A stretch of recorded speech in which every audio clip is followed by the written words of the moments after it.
How do you plan your time? I said good, I didn't say great. I use a diary. I keep my diary up to date so then I check it so I know what I'm doing when I'm doing it. Planning from, not just from a business point of view, but from a personal point of view, how do you plan your week?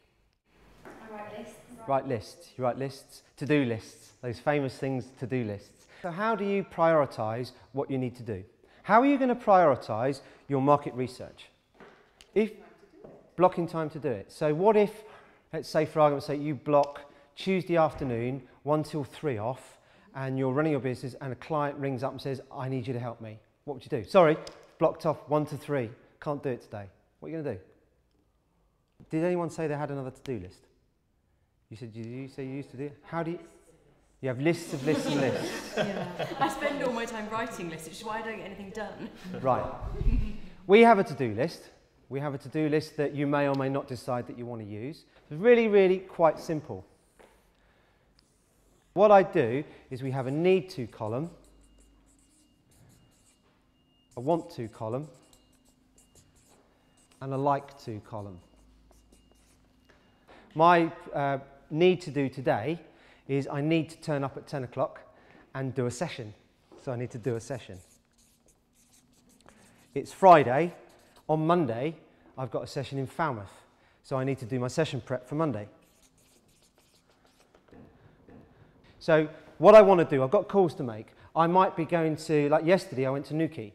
Yep, so yesterday, I had to go to Newquay and I had to do a one-to-one with someone after a session. That's what I needed to do.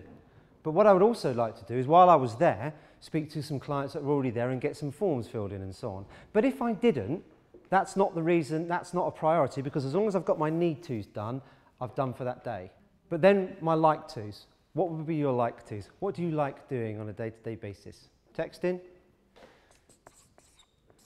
Social media? Skype? What else? What? Pub? I'm always making jokes of, oh, I'm finished now, I'm off down the beach. So, beach. You could fill this in, couldn't you? Yeah, it could be tons and tons and tons. If you do a to-do, do you ever find yourself doing this? When you do a to-do list, you just do all of that in one list, and what's your fail-safe? What's your default if you come to a bit, oh, I don't really want to do that. I'll just check my phone. I'll just check Facebook. Yeah, what do? I default back to what I want to do. Yeah, I default back to what I'd like to do. So the trick with this is quite simple, really.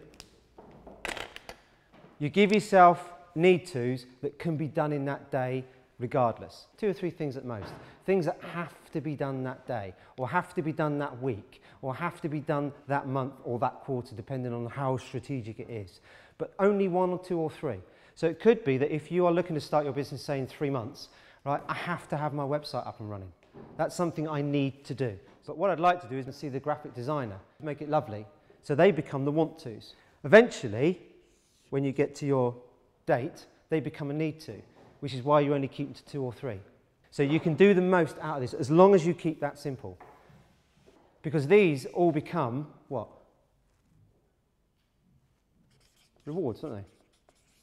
What we're trying to get across with this is trying to make it easy and less pressurized.